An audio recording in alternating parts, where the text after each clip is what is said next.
buenas tardes, que el Señor les bendiga, mis amados hermanos. Prendan un segundito sus cámaras para verles. Solo un segundito. Que el Señor les bendiga. Mientras saludamos a los amados hermanos que están allí en Face, el Señor les bendiga. Gracias por estar allí del otro lado, compartiendo con nosotros esta reunión. Veo allí a Ale. Qué rápido que llegaste, Ale. Dios te bendiga. Yani. Veo a Delia, a Maxi, Lucy, Flor.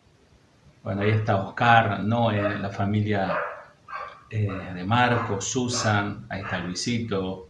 Qué bendición, que el Señor les bendiga. Está Romy González, está Alicia Ramos, que el Señor les bendiga. Bueno, vamos a comenzar, ¿qué le parece? Porque hoy viene interesante la palabra del Señor, como siempre. Tratemos de estar atentos, de no distraernos. Es que es muy difícil, porque uno dice, bueno, después lo escucho, o como sea, pero tratemos de ser sensibles a la voz del Espíritu que nos quiere hablar una vez más en esta hermosa tarde que el Señor nos regala, casi tarde primaveral, que el Señor nos bendiga entonces.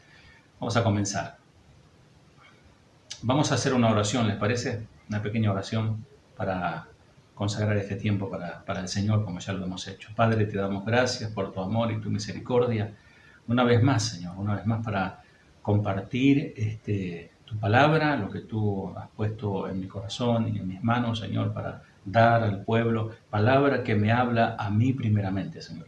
Bendice a cada uno de mis hermanos, Señor, prepara este tiempo, Padre. Nos estás preparando para el tiempo final, nos estás preparando, Señor, porque se acerca el día final, Señor. Tú pronto vienes a buscarnos y de hecho muchos hermanos nuestros ya están, Señor amado, en tu presencia, Padre. Bendice a mis hermanos que puedan estar en este tiempo, Señor, considerando tu palabra. Dame la gracia para poder compartirla. En el nombre de Jesús. Amén. Como esto de predicar, en mi caso, no se trata de una actuación, tampoco se trata de una locución que uno trata de hacerlo profesionalmente, para nada, sino que se trata de traer la palabra del Señor al pueblo, y sobre todo al pueblo que Dios me encomendó de Casa de Oración Banfield, y a todos los amados hermanos también que están con nosotros, que nos siguen desde diferentes lugares. Que el Señor les bendiga. Y confío en el Señor,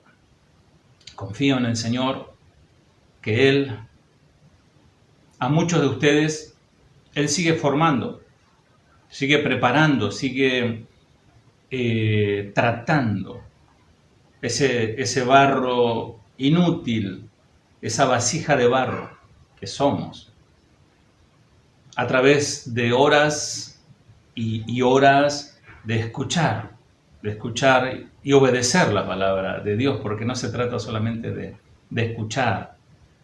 Por eso el Señor dijo, el que me escucha y las hace, le compararé a un hombre prudente que edificó su casa sobre la roca. Como pastor de mi iglesia local, observo vidas cambiadas, observo cómo el poder transformador del Evangelio, la obra del Espíritu en las personas. Pero también veo vidas que están en proceso de maduración.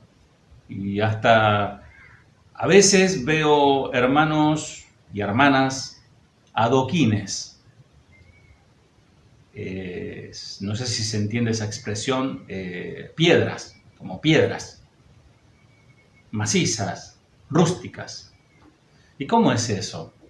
Bueno, se dice que en el año 1509 a Miguel Ángel, el escultor, le encargaron hacer su obra maestra, que fue el Moisés. Y cuando le trajeron un bloque de piedra de mármol gigante, blanco.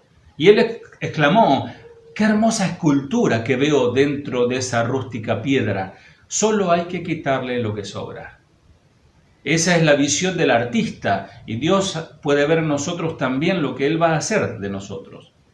Y el escultor tiene que tomar su cincel y su martillo y comenzar a golpear y a romper y a moldear y a sacar lo que sobra para que quede esa escultura que hoy vemos, como también el David y otras tantas tremendas obras de arte hermosas que hay en diferentes lugares del mundo. Pero antes eran una simple roca.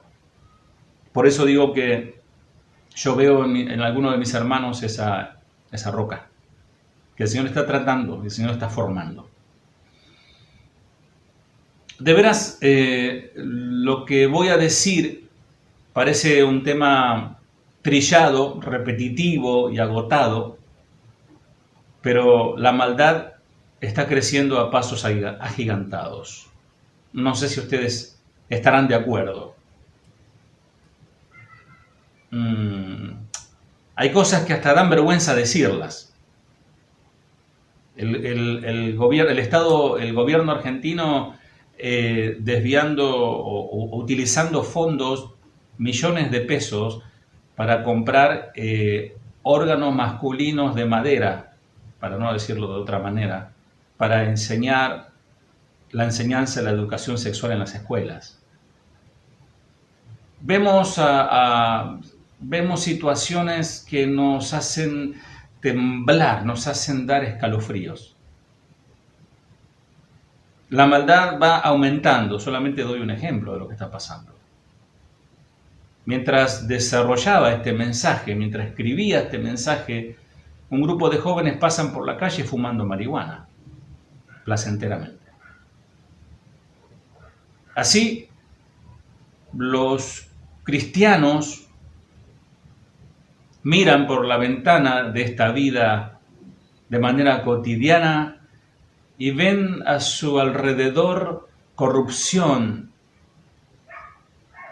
desolación, violencia, ultraje, desastres, mentiras y más mentiras.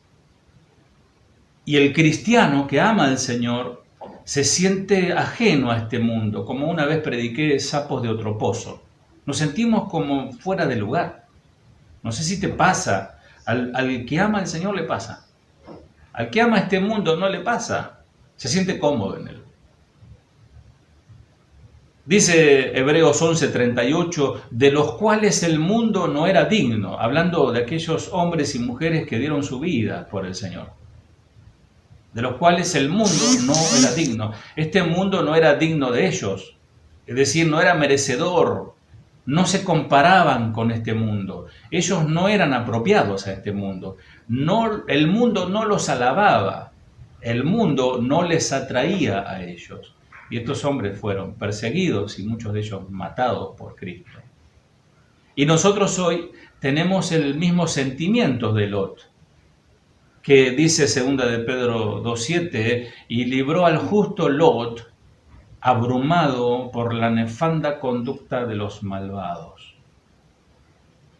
¿Se acuerdan? El contexto, Sodoma y Gomorra, estaba aquel varón abrumado. Él fue justo, quizás uno puede decir qué justicia puede tener Lot si Lot buscó su conveniencia a la hora de decidir el camino, si estar al lado de su tío Abraham o irse a buscar su bienestar. Pero él fue justo porque creyó a Dios, nunca dejó de creer a Dios y rechazó la maldad. Pero el contexto de la historia muestra que Lot era un poco egoísta en lo que refiere a material. Dice que él estaba abrumado por la nefanda conducta de los malvados. Abrumados aparece en el griego kataponeo, que significa hostigado, oprimido. Él se sentía hostigado por la conducta. Nefanda es aselgeia, o aselgeia, que significa libertinaje sexual y otros vicios. Amados, así debe estar nuestros corazones hoy, ante el panorama que se nos presenta, se nos plantea ante nuestros ojos. ¿Y qué de la condición de los pastores? Muchas personas recorren las iglesias y huyen espantados, decepcionados, confundidos, y la pregunta surge, la pregunta emerge, estalla: ¿a dónde iré? ¿Cuánta gente hay así? ¿Cuántos cristianos de corazón noble que no encuentran un lugar donde adorar al Señor y donde escuchar la palabra del Señor? Aquí en mi barrio también lo veo. ¿Qué ves, pastor? Bueno, veo conformismo, veo comodidad. Antes que algunos no tenían iglesia donde ir, estarían dispuestos a cruzar media provincia para poder congregar. Hoy ni siquiera se esfuerzan por tratar de estar en la reunión virtual. Cuando Dios nos da tiempo para todo, hay tiempo para todo. Pronto nos vamos a reunir. Pronto reabriremos la reunión presencial el 21 de agosto, si así el Señor lo permite. Pero muchos se relajaron en esta pandemia, en este aislamiento, en este cierre de actividades. Se relajaron demasiado, se conformaron en esta situación de no oración, de no meditación de la palabra, de no participar de las reuniones en línea. El Salmo 42 muestra la angustia que sentía David por no poder ir al templo. Y estar en el templo de Jerusalén era su anhelo, y desear estar cerca del lugar santísimo, pues él estaba exiliado al extremo norte del país en Hermón a causa de la persecución. Ustedes conocen la historia. Dice el Salmo 42, si me querés acompañar, Salmo 42, versículo 1, lo voy a leer en una versión actualizada. Como el ciervo anhela las corrientes de las aguas, así te anhelo a ti, oh Dios. Dice la versión clásica Reina Valera. Como el ciervo brama por las corrientes de las aguas, así clama por ti, oh Dios, el alma mía. ¿Es tan así? Clama mi alma por el Señor. Tengo sed, dice el versículo 2, del Dios vivo. ¿Cuándo podré ir para estar delante de Él? Día y noche solo me alimento de lágrimas, mientras que mis enemigos se burlan continuamente de mí, diciendo, ¿dónde está ese Dios tuyo? Se me destroza el corazón, dice el versículo 4, al recordar cómo solían ser las cosas. Yo caminaba entre la multitud de adoradores y encabezaba una gran procesión hacia la casa de Dios, cantando de alegría y dando gracias en medio del sonido de una gran celebración. ¿Por qué estoy desanimado? ¿Por qué está tan triste mi corazón? Pondré mi esperanza en Dios, lo alabaré otra vez, mi Salvador y mi Dios. Ahora estoy profundamente desalentado, pero me acordaré de ti, aún desde el lejano monte Hermón, donde nace el Jordán, desde la tierra del monte Mitzar. Versículo 7. Oigo el tumulto de los embravecidos mares, mientras tus olas y las crecientes mareas me arrasan. Pero cada día el Señor derrama su amor inagotable sobre mí, y todas las noches entono su cántico y oro a Dios que me da vida. Oh Dios, roca mía, dice versículo 9. Clamo, ¿por qué me has olvidado? ¿Por qué tengo que andar angustiado, oprimido por mis enemigos? Versículo 10, sus insultos me parten los huesos, se burlan diciendo, ¿dónde está ese Dios tuyo? Porque yo estoy desanimado, ¿por qué está tan triste mi corazón? Pondré mi esperanza en Dios, lo alabaré otra vez, mi Salvador y mi Dios. ¿Podríamos tener nosotros ese sentimiento de David? Ante la imposibilidad de reunirnos, hablemos de nuestra situación cotidiana, de nuestra iglesia local, que extrañas tu iglesia. Una queja que se oye constantemente, tristemente, porque la otra parte de la historia es extrañar, adorar al Señor, extrañar un lugar donde realmente está la presencia de Dios, donde realmente se imparte la palabra de Dios. Pero hay una queja que se oye constantemente de parte de muchos cristianos en todas partes del mundo. Y es esta: no puedo encontrar una iglesia sana en ninguna parte. Necesito un lugar, necesito ir a un lugar donde mi familia pueda ser ministrada, donde podamos oír una palabra verdadera de Dios. Y que mis niños, que mis hijos puedan crecer conociendo a Dios, pero no puedo encontrar ese lugar. En este último tiempo hemos oído este clamor que ha llegado, miren, de todos lados del país, desesperados por un lugar. Muchos dicen, por donde vayan, las iglesias están llenas de otras cosas, no de la palabra. Promociones, necedades, anuncios, toda clase de actividades que realmente distan del Evangelio, están distantes del Evangelio. Cantidad de predicadores superficiales, con un evangelio liviano, infectado de humanismo y de psicología. Ni hablar de la adoración, que está llena de, en algunos casos, de sensualismo. Es tristísima la situación. Uno participa de esos momentos que aparentemente de gloria, donde hay mucha música, luces, efectos especiales, pero lo único que se hace ahí es exaltar a la carne. Y después volvés a la vaciedad de tu soledad que tenías antes, o peor, con una frustración de haber pretendido adorar a Dios o haber pretendido oír a Dios, pero no fue así. Otros se quejan y dicen, nuestro pastor está intentando cosas nuevas, no sé en qué anda. Siempre está tratando de traer cosas nuevas a la iglesia, nuevos métodos, nueva música, nuevos movimientos de avivamiento de todas clases. Que viaja, en algunos casos, fuera del país tratando de traer esa unción especial. Ahora nuestra iglesia se está dividiendo por esa búsqueda continua de nuevas formas, estrategias y metodologías. Esa es la condición general de la iglesia.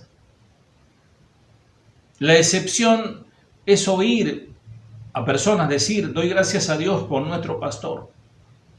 Él pasa tiempo orando, él pasa tiempo estudiando de manera sobria la palabra de Dios. Y siempre que él predica, él trae una exhortación traída del cielo, llamando a la santidad. Que el Señor bendiga esa iglesia. Trágicamente, pocos ministros se dejan guiar por el Espíritu de Dios. Ellos pueden decir historias durante su mensaje, pueden contar chistes en sus sermones, pero no tienen una palabra fresca del cielo. ¿Por qué? Porque no se dedican a la intimidad con Dios. Y eso da como resultado un hambre de la verdadera palabra de Dios. En todas partes donde vayas vas a encontrar personas hambrientas de conocer a Dios y tienen Biblias por todos lados, de todo tipo, pero están hambrientos. Qué cosa ilógica, ¿no? Es como dice ese poema, morir de sed teniendo tanta agua y está en el medio del mar. Si tienen problema para encontrar una iglesia, tengo buenas y malas noticias para vos. Si andás buscando una iglesia, tengo buenas y malas noticias. Primero, la mala noticia, ustedes nunca encontrarán la iglesia perfecta. No la van a encontrar. Ni siquiera en las Escrituras encontramos ni la de Colosas, ni la de Éfeso, ni la de Corinto, menos. No la vas a encontrar. Pero sí deberás buscar una iglesia recta. Una iglesia que esté en el temor de Dios. Pero vas a tener que buscarla en el lugar correcto. Segundo, la buena noticia. Dios claramente nos muestra en su palabra dónde encontrar la iglesia santa y bendita. Qué interesante, ¿no? De hecho, espero mostrarte en este mensaje expresamente dónde tenés que ir a encontrarla. Y algunos pueden llegar a pensar, sí, seguramente allí en Banfield. No estoy haciendo propaganda de ninguna iglesia, y menos de mi iglesia. A veces uno piensa, ¿no? O algunos pretenden, quizás, no conozco ningún caso, pero alguien puede llegar a pretender y decir, no, mi iglesia es la verdad. Si mi iglesia es la verdad y todas están equivocadas, realmente, ¿cómo haría yo para poder recibir a tanta gente? Yo ruego y oro al Señor para que el Señor despierte a los pastores, a las iglesias que ya están abiertas, que vuelvan a la palabra de Dios, porque las ovejas, las almas están muriendo de hambre y de sed. Pero de ninguna manera podríamos nosotros en nuestra iglesia albergar a todos los que están hambrientos y necesitados, no tendríamos capacidad física.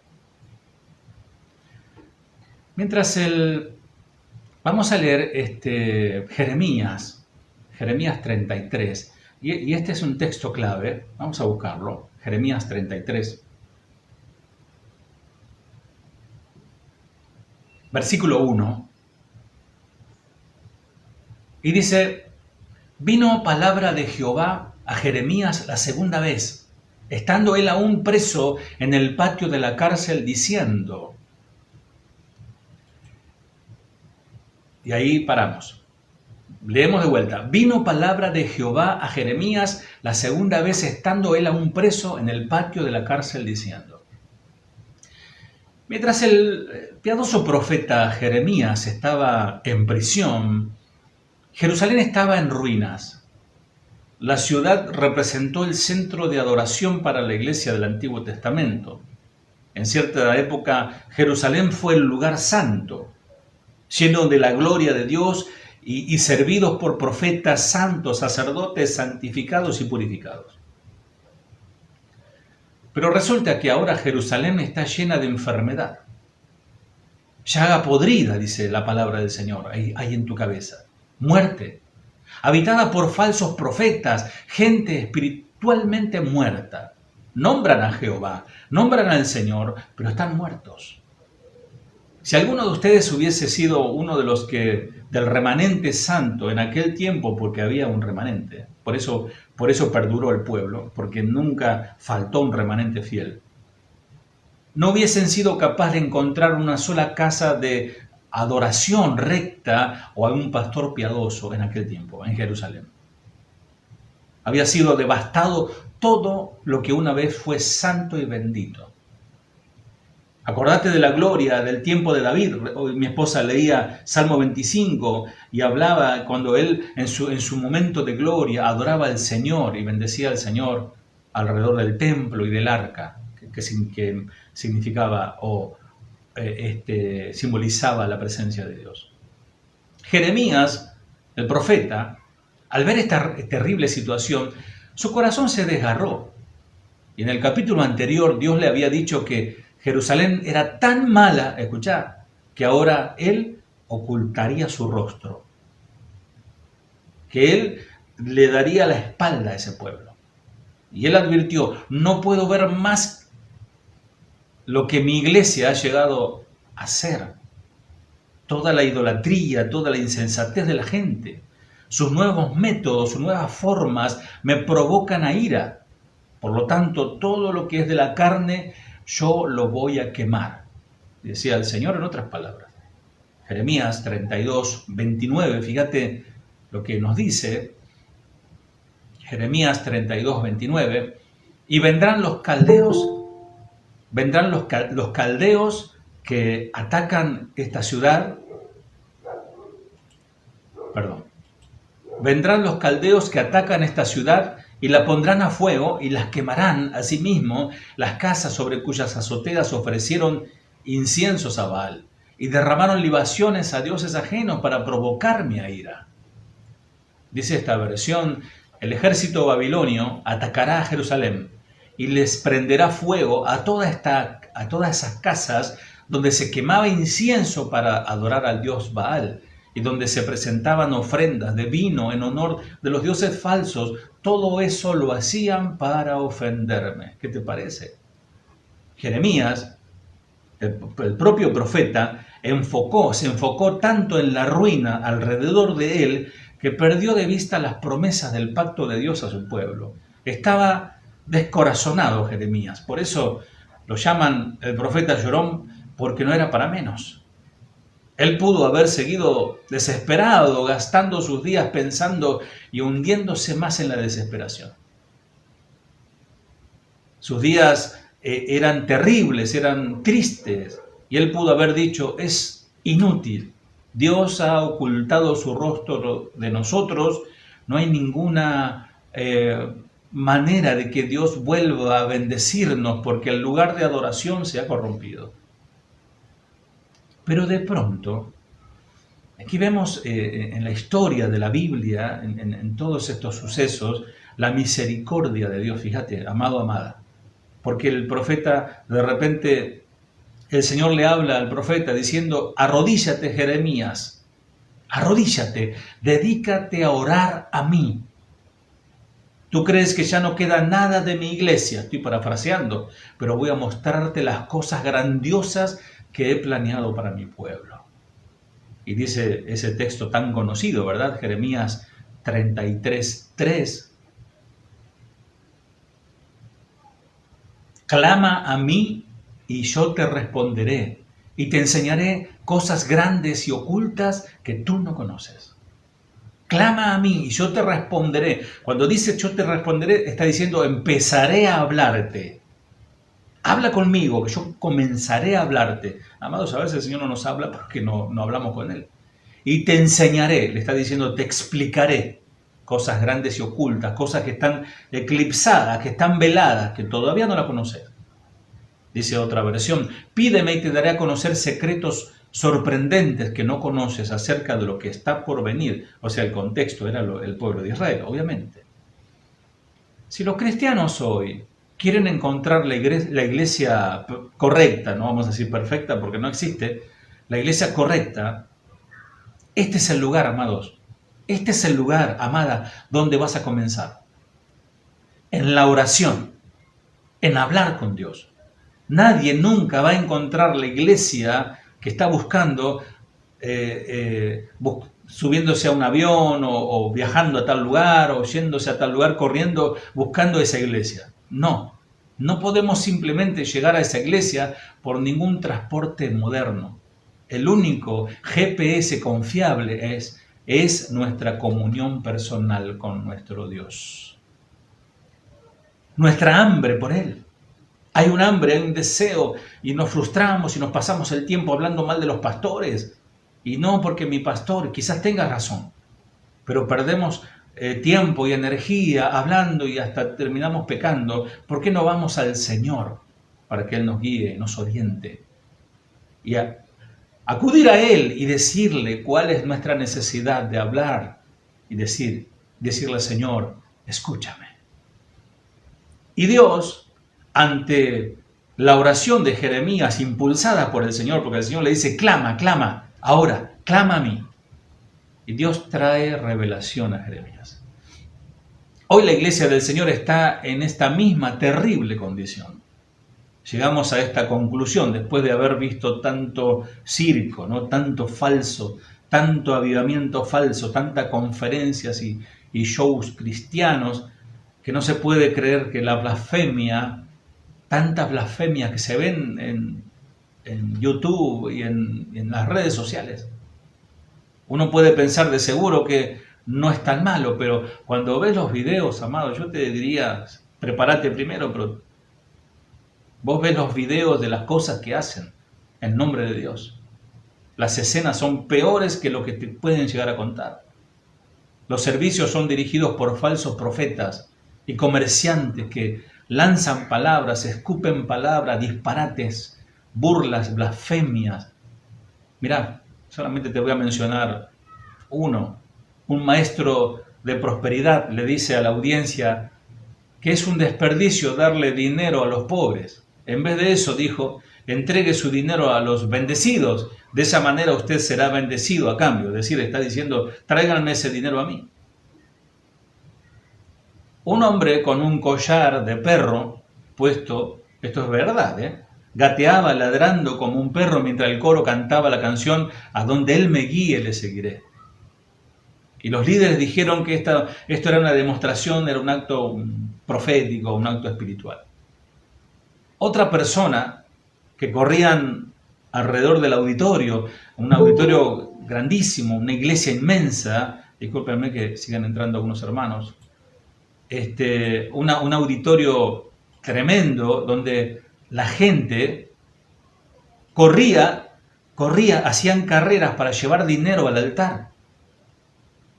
Y el grupo de adoración, digamos, ¿no? La adoración al dinero, cantaba "corre por el dinero", así cantaban, "corre por el dinero", y ellos decían "dinero a mí". Mientras más rápido se corría, más grande sería la bendición, según este apóstol. Miren, amados, esto a mí me da bronca, me da ira santa. No lo puedo negar. Al ver a un apóstol que decía a sus fieles "dinero a mí". Esta semana, esta misma semana, vi a un maestro trucho del Evangelio, y decía él: "Yo puse en compromiso a Dios en lo que le pedí". Fíjate lo que dice: yo puse en compromiso a Dios, al Eterno, al Creador, al Salvador. Yo puse en compromiso a Dios en lo que le pedí, porque le adelanté 2 meses de diezmos, así que eso hice para exigir a Dios. Si tú quieres, puedes hacer lo mismo, puedes darle 2 o 3 o 4 meses adelantado de diezmo y Dios está obligado a bendecirte. Bueno, muchos de nosotros ya sabemos que hay muchos falsos profetas. Lamentablemente otros no saben discernir quién es un verdadero y quién es un falso. Pero yo sé que muchos de ustedes están en un proceso de aprendizaje, pero para aprender es necesario desaprender, un desaprendizaje para el aprendizaje. Hay que despojarse de todas esas cosas, de todos esos conceptos humanos para recibir la palabra de Dios. Hoy hay apóstoles de fuego que producen una congregación teóricamente de fuego, de poder. Ellos declaran, decretan, sellan, abren, establecen, conquistan, echan demonios, llaman ángeles y hasta dan órdenes a Dios. Pero vean, amados, qué notable en la palabra de Dios, porque ahí está la verdad. Qué interesante. El apóstol Juan, quien en su momento fue llamado Boanerges, que significa hijo del trueno. La pregunta es, ¿qué produce un trueno cuando hay un gran trueno después de un gran rayo? Esos rayos que iluminan la noche como de día y de repente una explosión por atrás te hace saltar de la cama, ¿verdad? Algunos le tienen miedo a los truenos. Entonces, ¿qué produce el trueno? Bueno, esto Boanerges significa conmoción, choque, perturbación, agitación, violencia. Y el Señor Jesús le llama a Juan, le dice hijo del trueno. Boanerges, bueno, algunos le ponen, hasta los grupos de música le ponen Boanerges, pero es negativo el mote, ¿no? Como diciendo, ustedes son muy, muy sacados, o muy fosforito, o de mecha corta, o son muy cocoritos, que es una expresión que se usa aquí en Argentina, que son un poco, ¿no? Enseguida te bajás de la cruz. Bueno, ese no está crucificado con Cristo, pero fíjense, sin embargo, Juan nunca fue llamado el apóstol del trueno, como estos pretenden llamarse hoy, apóstol de fuego, apóstol de esto. En cambio, Juan fue llamado el apóstol del amor. Y cuando ves estas cosas que hacen los apóstoles y profetas en estos días, deberías gritar: "Oh Señor, blasfemias, blasfemias". Los pastores y las ovejas, tanto los pastores como las ovejas, están totalmente ciegos. Pasan los años, amados, y no comprenden la palabra de Dios a causa de estos falsos.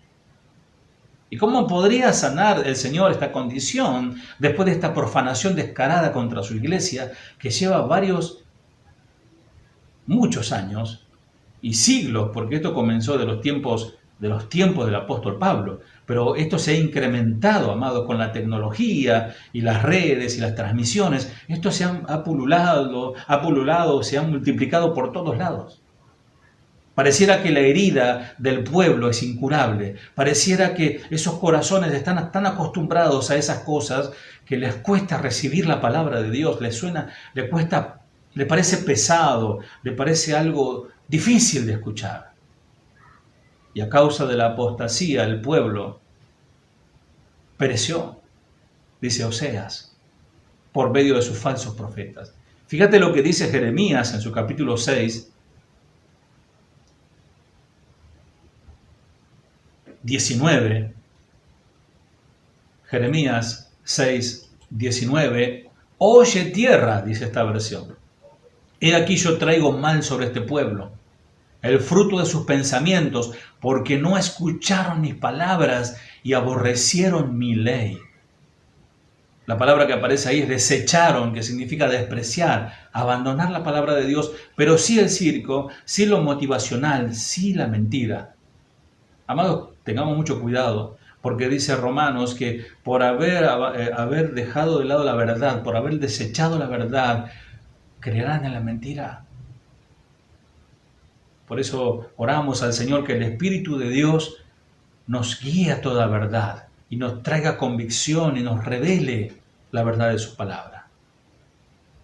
Desde luego, el Señor realmente los desprecia a estos falsos y vuelve su rostro de toda insensatez y burla.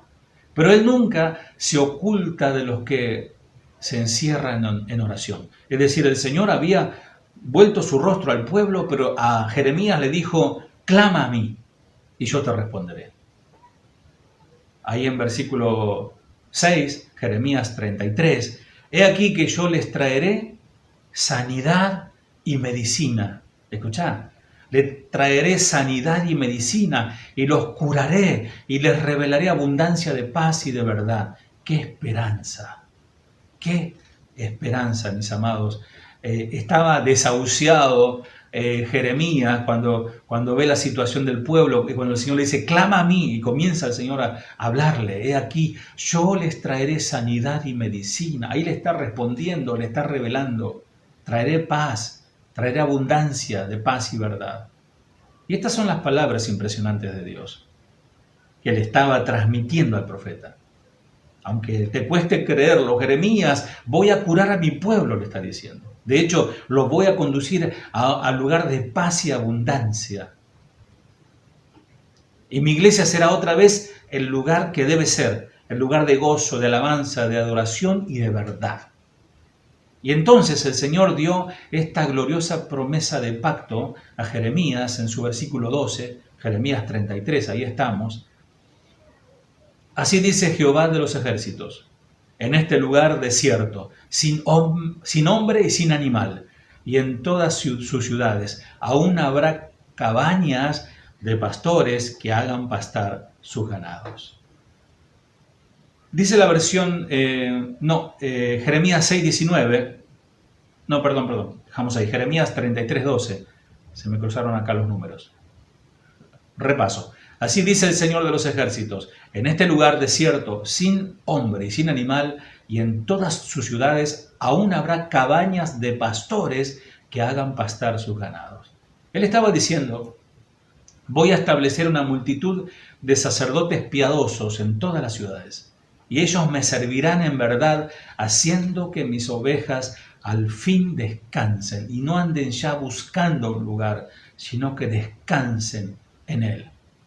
En toda ciudad y pueblo, sea montaña o valle, el norte, al sur, el este o al oeste, habrá un redil, un remanente, un corral para el rebaño, con un pastor que los cuide. Dice Jeremías 33:13, aún pasarán ganados por las manos del que los cuente, ha dicho Jehová.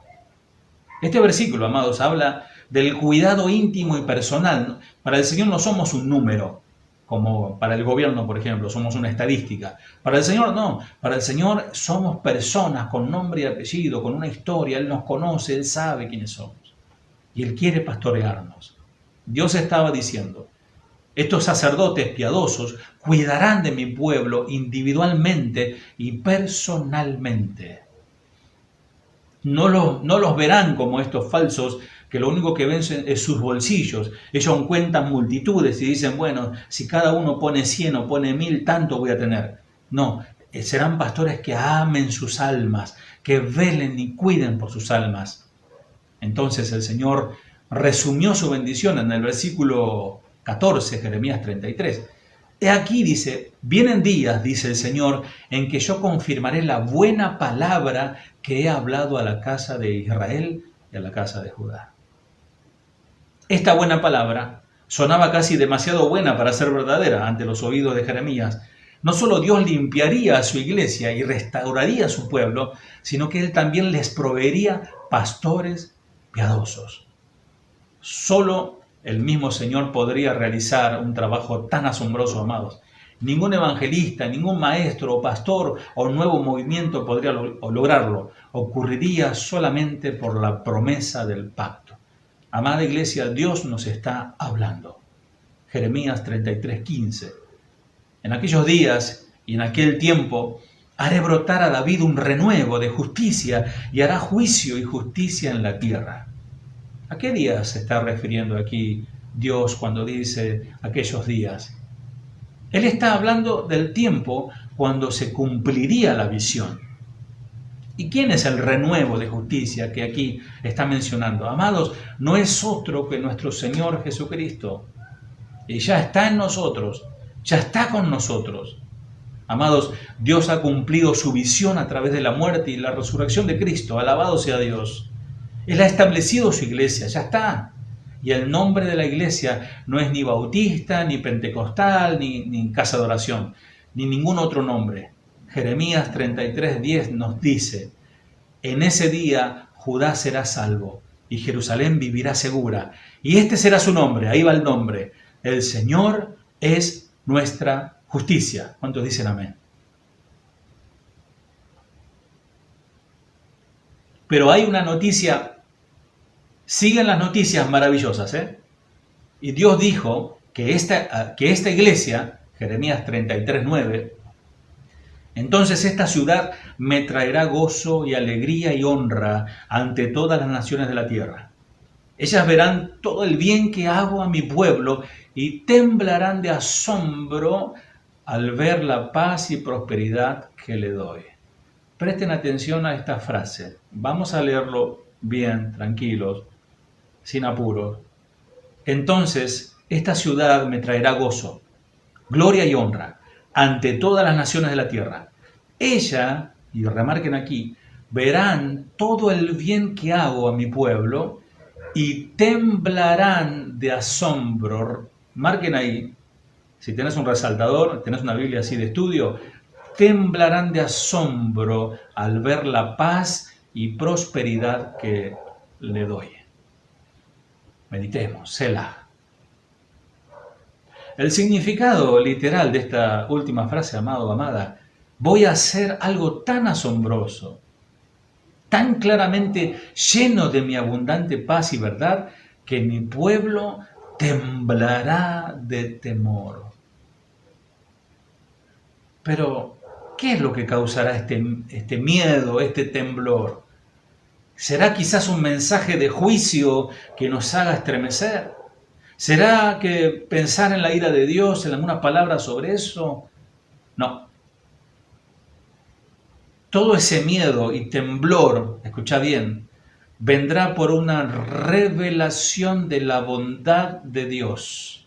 Repito, ese temor y temblor vendrá por una revelación de la bondad de Dios. La bondad de Dios. Amado, amada, cuando vos comenzás a ver la obra de Dios, el plan de salvación, todo lo que Él hizo a lo largo de la historia, todo lo que hizo en nuestra historia, todo lo que nos espera, cómo Él nos sostiene, cómo Él nos guarda, cómo Él nos ministra. Amados, hay momentos que nos ponemos a llorar, ¿no les pasa? Nos estremecemos y comenzamos a llorar en soledad. No en soledad, estamos con Él, porque le decimos gracias, Señor. Y produce un temor santo, un temblor por su bondad. Porque viene esta expresión de temor a su misericordia a su gracia inmerecida hacia nosotros. Porque Él me amó a pesar de lo que yo soy, de lo que yo fui. A pesar de lo que vos sos y de lo que vos fuiste, Él te amó y te sigue amando.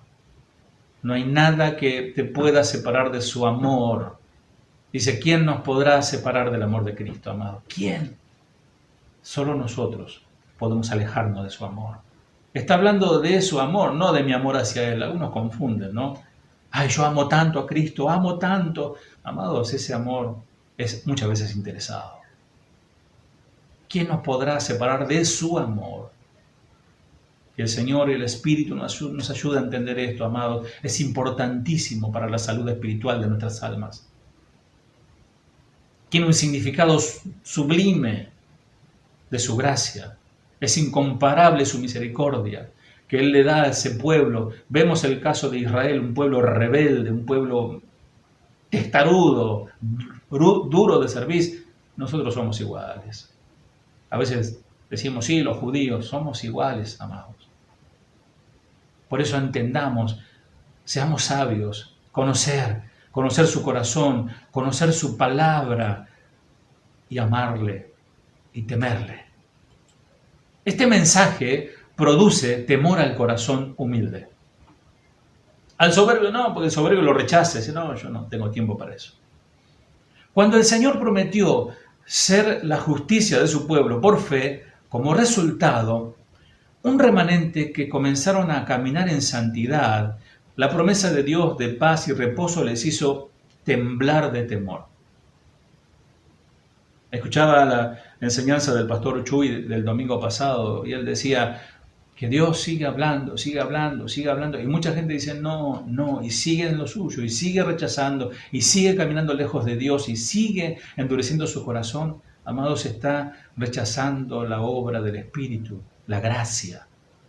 Pero los corazones humildes rápidamente asimilan, rápidamente consideran en su corazón guardar esta palabra. Vemos el cuadro de este temor, este temblor santo en Marcos capítulo 4, versículo 39. Cuando simplemente el Señor reprende al mar y le dice, calla, enmudece, y cesó el viento y se hizo grande bonanza. ¿Y cómo reaccionaron los discípulos? La Escritura dice en el versículo 41, entonces temieron con gran temor y se decían el uno al otro, ¿quién es este que aún el viento y el mar le obedecen? ¿Y cómo lo hacían? Con gran temor. ¿Y por qué estos hombres temieron con gran temor? No fue debido a alguna amonestación dura de parte del Señor, aunque el Señor le dijo, hombres de poca fe, ¿no? Pero no, fue porque el Señor calmó la tormenta, porque trajo paz, trajo calma. Ellos estaban desesperados, eran hombres experimentados en la mar, de estar en la pesca, etc. Pero entonces, obviamente, que al tener ellos miedo era porque la cuestión era grave. Y al ver lo que hizo el Señor, temieron por la bondad que Cristo mostró a sus discípulos, que no eran merecedores de ella. Ellos decían, vamos a morir, Jesús, despierta, pereceremos, decían. Entonces, ¿cómo es que Dios causará miedo y temblor en la iglesia de estos últimos tiempos? ¿Los asustará con tornados o asteroides o lava ardiendo que puedan caer en sus casas, qué sé yo? ¿Les causará terror o pavor con una peste como la que estamos teniendo ahora? ¿Les traerá convicción de pecado algún desastre o cataclismo? No, jamás. Porque ese tipo de temor no trae arrepentimiento ni convicción de pecado. ¿Cuánta gente viene a buscar al Señor cuando está desesperado por algo? Está angustiado, su matrimonio está complicado y vuelve a la iglesia porque no da más. Y el Señor hace la obra y después vuelven como los 9 leprosos que volvieron sin agradecer. No, el pueblo de Dios temblará ante la gloriosa revelación de su evangelio. Los que están sumergidos en su palabra, por la proclamación del sacrificio de Cristo en el Monte Calvario. Amados, entender eso produce en nosotros un amor profundo y un temor reverente.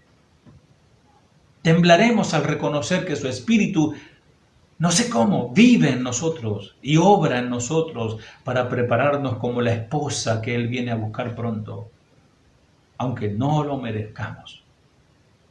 Gritaremos, ¿qué? ¿El Señor está obrando en mí? Con todos mis problemas, con todos mis fracasos y con todas mis debilidades. Él hace que yo haga su voluntad haciéndome más santo, libre de culpa, con su luz brillando mi corazón y yo siendo la luz del mundo. Amados, cuando entendamos esto, nos humillaremos con temor santo, porque aunque no lo merecemos, el Señor hace estas cosas por nosotros, porque nos ama. ¿No es esto lo que está buscando cada persona en una iglesia? Pero lamentablemente hay crisis en la iglesia. Y hablo a nivel general. Alguien que está escuchando este mensaje puede decir, bueno, ¿qué hago? Amo a mis pastores, amo a los hermanos, pero veo que cada vez se alejan más de la palabra de Dios en el púlpito de mi iglesia, haciendo y diciendo cosas que rayan la herejía. Bueno, te voy a dar algunos consejos, amado, amada, que estás en una iglesia donde realmente te das cuenta que te estás secando, que te falta alimento, que te falta la verdad de la palabra. Primero, orá y mucho por tus líderes y orá por vos mismo. Pedile al Señor que te muestre o que le muestre a ellos, a los pastores, sus errores. Hay esperanza de que ellos puedan recapacitar, ellos también usan la Biblia. Pero guarda tu corazón. Segundo, amá. La verdad y el amor son dos caras de una misma moneda. No podés amar verdaderamente sin la verdad. O sea, uno no puede negociar, o estás en la verdad, aunque ames, no podés estar en el error, aunque ames. La verdad siempre viene acompañada de amor. Cristo es la verdad, Él es amor. Tercero, da buen testimonio. Viví y modelá el Evangelio. Porque a veces exigimos a otros lo que nosotros no hacemos. Pedile a Dios que te ayude a ser consistente en vivir el Evangelio que profesás, que predicás. Cuarto, tené paciencia. Sé paciente, sé prudente. No hables mal de tus pastores. Los cambiar de una iglesia a otra, muchas veces toma tiempo. Quinto, hacé memoria. Recordá que vos también creías lo mismo que ellos hoy creen, pero Dios en su gracia y misericordia te sacó de la oscuridad, te hizo caer el velo y permitió que entiendas mejor su palabra. Sexto, busca una iglesia sana. Si después de orar y conversar directamente con tus pastores, entendés que ellos no se someten a la autoridad de la palabra, entonces busca otra iglesia donde puedas someterte y respetar la autoridad de los pastores y crecer en el conocimiento de Cristo. Ahora, ustedes podrían estar preguntándose, pastor, ¿está diciendo que Dios quitará de la iglesia todas las falsas doctrinas de prosperidad y a los falsos pastores asalariados? ¿Será que el Señor va a hacer algo? No. Tristemente, el porcentaje es muy mínimo de pastores que vuelven a la verdad. Porque lamentablemente muchos que hoy están torcidos una vez estuvieron en la verdad. Y no es solamente, no es eso lo que estoy diciendo, de que de hecho, de acuerdo a una profecía del Antiguo Testamento, siempre habrá iglesia con un ministerio falso, como el sacerdote Elí, que era un holgazán, descuidado, que es un ministerio de la carne. Lo habrá, siempre habrá. Porque dijo el apóstol, después de mi partida se levantarán muchos anticristos, vendrán lobos rapaces. Ustedes también se podrían preguntar, ¿dónde están esos pastores santos que el Señor está prometiendo aquí en su palabra? ¿Dónde están? ¿Dónde están pastoreando? Ustedes están diciendo ¿dónde podemos encontrar esa iglesia recta? ¿En mi ciudad o en mi pueblo o en mi barrio? No la encuentro. Es una condición tristísima, amado, amada. ¿Por qué? Porque a mí mismo, junto a mi esposa y a mis hijos, nos pasó exactamente lo mismo. De buscar, ir a varios lugares y no encontrar. Porque esto es una decisión muy importante, porque va tu vida espiritual. Bueno, podés estar cambiando de iglesia en iglesia. No veo cómo Dios podría encontrar suficientes ministros santos separados para hacerlo una morada en cada lugar. No hay suficientes institutos bíblicos y seminarios en el mundo para tan siquiera comenzar el cumplimiento de esta increíble profecía. Sé que el Señor está levantando jóvenes santos, pero seguramente son pocos y algunos están en diferentes lugares. Pero ¿dónde está entonces este sacerdocio? Y encontramos la respuesta en la palabra de Dios. Jeremías, capítulo 33, versículo 22. Y así como no se puede contar las estrellas de los cielos, ni se puede medir la arena a la orilla del mar, así multiplicaré los descendientes de mi siervo David y de los levitas que ministran ante mí. Él estaba diciendo, te doy esta promesa del pacto, voy a aumentar el sacerdocio santo que pastoreará a mi rebaño que se están multiplicando. Amados, la iglesia, la gente ama a Dios, la gente está buscando adorar a Dios en espíritu y en verdad, está buscando ser alimentada por la palabra de Dios. Ya no quieren más cuentos, ya no quieren más fábulas, no quieren saber más nada de eso. ¿Y cómo hará Dios esto?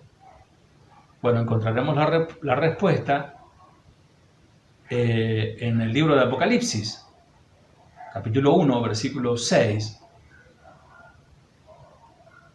Al que nos amó y nos lavó de nuestros pecados, gloria a Dios, con su sangre, y nos hizo reyes y sacerdotes para Dios su Padre.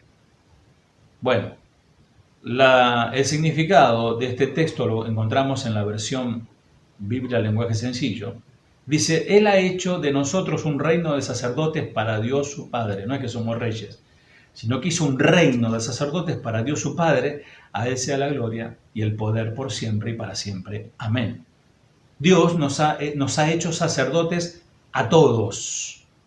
Todos los que han sido lavados con su sangre son miembros de ese real sacerdocio. No solamente los pastores, no solamente los evangelistas, los ministros. El apóstol Pedro se hizo eco de esto en primera de Pedro 2:5. Búscalo si no lo notás. Primera de Pedro 2:5. Y ustedes son las piedras vivas con las cuales Dios edifica su templo espiritual. Además, son sacerdotes santos por la mediación de Jesucristo. Ustedes ofrecen sacrificios espirituales que agradan a Dios. Dios nos está llamando a ser sacerdotes que le ministremos a Él. Amados, el concepto del Señor sobre la iglesia es muy diferente al nuestro. Pensamos que la iglesia es un ministerio para la gente. Es un lugar donde se satisfacen todas las necesidades espirituales de la gente, ¿no? Físicas y emocionales de la gente, por supuesto. Hay verdad en eso, pero esto es parte de lo que, por la cual la iglesia funciona. Pero la verdadera iglesia, de acuerdo a las Escrituras, comienza con el ministerio a Jesucristo. El concepto de Dios sobre la iglesia es cualquier lugar en el que se ministra al Señor, al Señor. Obviamente, ministrando al Señor, ministramos al prójimo. Vemos esta distinción ilustrada en Ezequiel, capítulo 44, vamos rápidamente. El Señor describe al ministerio que está centralizado en el hombre. Fíjate, Ezequiel 44:11. Aún así podrán servir como guardias del templo y porteros, podrán matar los animales para las ofrendas quemadas y estar presentes para ayudar al pueblo. Sin embargo, incitaron a mi pueblo a rendir culto a ídolos e hicieron que los israelitas cayeran en un pecado muy grave. Por eso hice un juramento solemne de que tendrán que sufrir las consecuencias por sus pecados, dice el Señor soberano. No se les permite acercarse a mí para ministrar como sacerdotes. Tampoco se les permite tocar ninguno de mis objetos santos ni las ofrendas santas, pues deberán cargar con la vergüenza de todos los pecados detestables que cometieron. 14. Servirán como cuidadores del templo a cargo del trabajo, del mantenimiento y las tareas generales. Bueno, de acuerdo a este pasaje, los sacerdotes estaban haciendo todo lo que debían hacer un pastor. Estaban predicando, aconsejando, ministrando a la necesidad del pueblo. De hecho, a los ojos de las personas no espirituales, probablemente sus ministerios lucían como iglesias buenas, sólidas, porque eran gente que hacían cosas buenas. Pero en realidad, estos ministros le estaban dando al pueblo lo que su carne quería. Versículo 12. Ezequiel 44. Sin embargo, incitaron a mi pueblo a rendir culto a ídolos e hicieron que los israelitas cayeran en un pecado muy grave. ¿Qué te parece? Estos ministros, estos falsos pastores no tenían palabra de Dios. De hecho, Dios dijo que Él era enemigo de ellos. Ezequiel 44:13, en palabra de Dios para todos, en esta versión, no se acercarán a mí para servir como sacerdotes o para acercarse a ninguno de los objetos santos, especialmente los santísimos, así serán avergonzados por sus horribles acciones. Ahora Dios nos está diciendo, mi pueblo desea a estos pastores falsos. No quieren escuchar el mensaje del Evangelio y que sus pecados sean expuestos. Así que les voy a dar esta clase de pastores que quieren. ¿Se acuerdan como el pueblo pedía rey, ¿no? No querían más a Samuel y pidieron a Saúl. Les asignaré pastores que le ministrarán a sus deseos idólatras y a sus concupiscencias. Por eso dice Ezequiel 44:14, pero yo les asignaré. Ahora te pregunto, amado, amada, ya vamos terminando. ¿Qué estás buscando en una iglesia? Porque muchos andan buscando son como fugitivos, ¿no? Andan buscando lugar donde congregarse. Pero realmente, ¿qué estás buscando? Tal vez estás buscando una iglesia que instruya a tus hijos, o tal vez estás buscando por un compañerismo, una coinonía verdadera. Tal vez estás hambriento por participar de una buena alabanza, una buena adoración genuina. O estás tratando de satisfacer alguna otra profunda necesidad en tu vida. Si alguna de esas preocupaciones se aplica a tu vida, tengo una pregunta un poco difícil para hacerte a vos. Para satisfacer estas necesidades, ¿pondrías vos y a tu familia al cuidado de un sacerdote como el de Elí, un ministerio que Dios ha rechazado? ¿Te someterías a la predicación de un pastor asignado por Dios para ministrar la idolatría de la gente? Vez pasada una persona me decía, congrega en una congregación donde el pastor es un lobo rapaz. Concretamente, sé de lo que hablo. Pero ella me decía, yo prefiero ir a esa iglesia porque siento la presencia de Dios. Entonces, le dije que lo que a ella le pasaba era como esos lugares donde uno entra en un éxtasis, donde danzan, y en muchas religiones practican esas cosas. Danzan, dan vuelta y dicen cosas incoherentes, y después como que se cansan y se sientan relajados. Y a eso le atribuyen que es la presencia de Dios. Pero si le preguntás a esta persona, ¿qué recibiste? ¿Qué palabra Dios te dio en su palabra? No, dice el pastor, no predica, no usa la Biblia. Amado, amada, déjame darte esta palabra sobre la verdadera iglesia de Dios. La Biblia dice que vos has sido designado como un real sacerdote para Dios. Comenzá vos en tu casa. Vos debés ser un pastor, un ministro, un sacerdote, varón. Vos debés ser el pastor de tu casa. Y la iglesia verdadera donde debes comenzar antes de encontrar esa iglesia perfecta es tu propia casa. Obvio que necesitas congregarte y encontrar la iglesia que Dios te muestre. Pero si tu casa no está ordenada como Dios quiere, de nada sirve que encuentres la mejor iglesia. De nada sirve. La Biblia dice que cada creyente ha sido llamado para formar parte del sacerdocio santo de Dios. ¿Y qué de vos? ¿Y qué de mí, no? Examinemos nuestros corazones con respecto a convertirnos en verdaderos sacerdotes de nuestra familia, que es la parte más difícil. Porque es fácil llevar a la familia a la iglesia y bueno, ahí la pastora a mi esposa le va a instruir en la palabra y ahí los maestros de la escuela dominical le van a instruir a mis niños y yo ahí adoro al Señor. Pero no hay un orden porque en tu familia no está ordenado, no oran juntos, no ministras a tu familia con la palabra de Dios en la oración. Ya hemos visto en las Escrituras que la verdadera iglesia de Dios está donde quiera que haya un cristiano que ame al Señor. Pero obviamente debe buscar un lugar para estar en coinonía y en asamblea.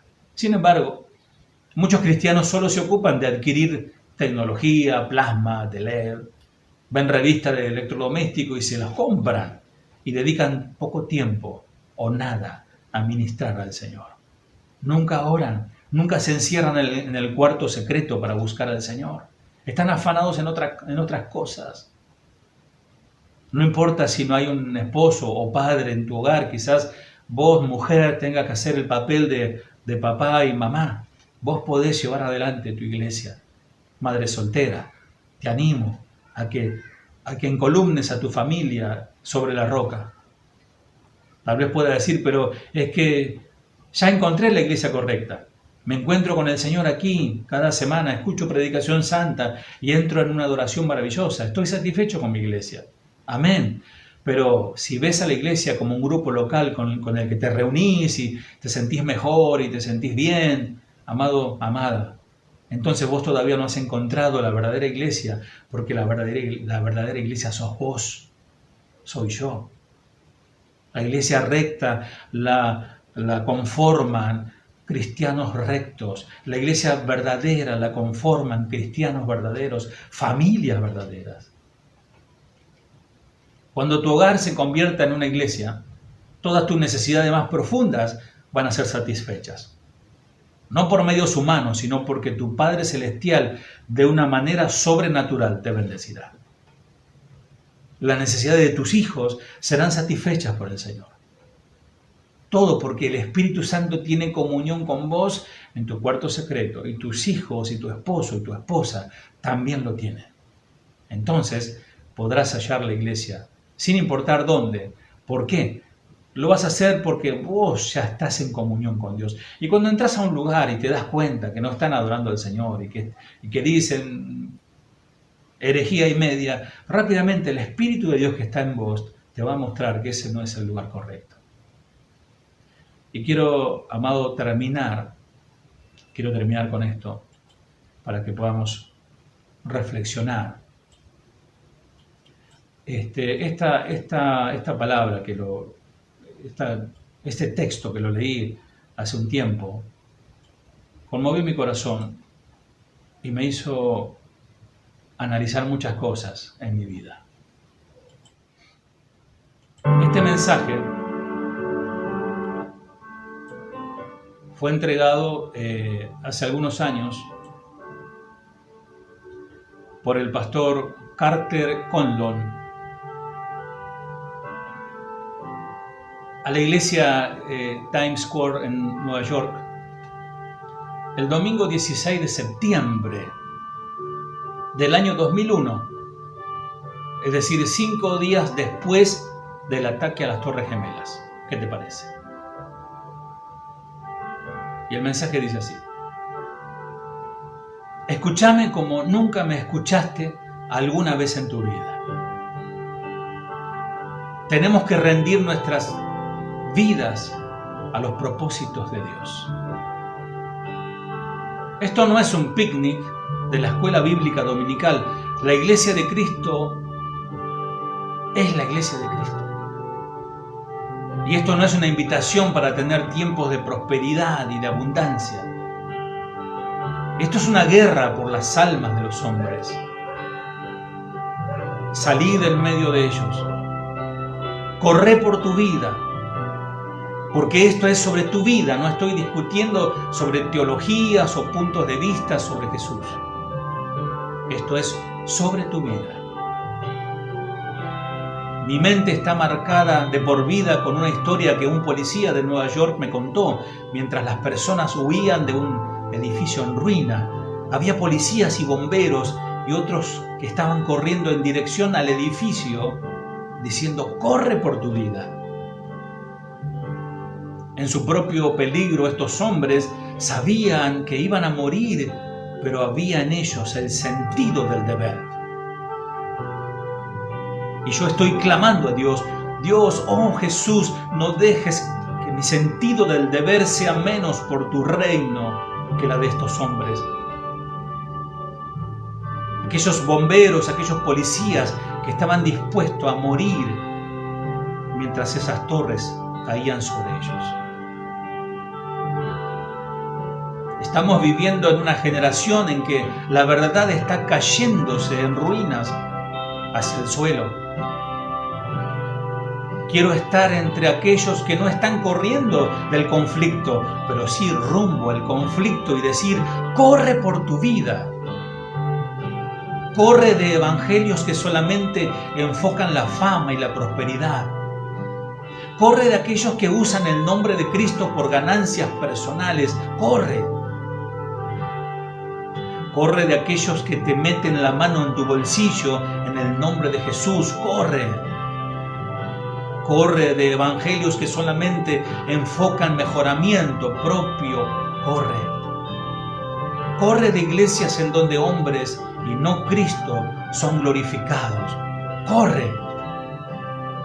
Cuerpo de Cristo, corre. Escápate, no toques cosas inmundas. Corre de iglesias donde no hay Biblia, no hay cruz en la teología, no hay almas buscando la palabra. No hay arrepentimiento de pecados, no hay mención de la sangre de Cristo. Corre. Es impuro, corre. Corre de iglesias donde estás cómodo en tus pecados. Y si hay pecado en tu vida y no estás adolorido de eso, estás sentado en la mesa con Satanás. Corre de púlpitos que están llenos de hombres políticos mientras usan el púlpito de Dios como una agenda política personal. Corre. Corre de aquellos que predican divisiones entre raza, de color de piel. Corre. Corre, escapa, salite, alejate. Ellos no conocen a Dios. Corre de metafísicos, evangélicos, impíos, llenos de falsas profecías. Amada iglesia, corre por tu vida. Corre de predicadores que solo se paran contando historias y chistes. Corre como nunca has corrido antes. Corre, corre, corre. Oremos, amada iglesia. Padre, gracias, Señor, porque es el clamor de tu corazón.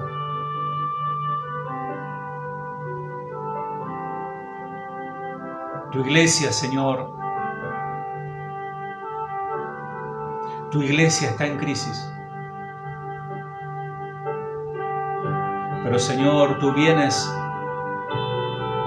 a caminar, Señor, entre los 7 candelabros. Tú examinas a tu iglesia. Tú le dices a cada uno todas las cosas que han hecho bien. Pero también a través de esta palabra nos estás diciendo: tengo contra ti. Esto es para la iglesia. Que podamos desandar estos caminos errados y comenzar a caminar el camino justo y santo. Si alguien que está escuchando este mensaje está buscando ese lugar, que primero su vida sea ese lugar, que su familia sea ese lugar, para encontrar ese lugar.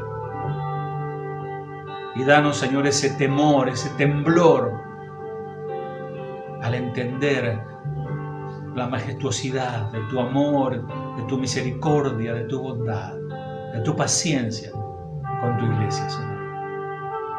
Y todas las demás cosas serán añadidas. Si caminamos en esta verdad, todas las demás cosas serán añadidas. En el nombre de Jesús. Amén. Amada Iglesia del Señor, en Facebook, les saludo. Si el Señor permite, el próximo sábado tendremos la última reunión desde la casa y ya nos encontraremos próximamente en la iglesia. Que Dios les bendiga. Fiel es Dios, que no nos dejará ser tentados más de lo que podamos soportar. Fiel es Dios, que no nos dejará ser tentados más de lo que podamos soportar. Gracias, fue solo por tu gracia que me sustentó y me abrazó en mi dolor. Fue tu gracia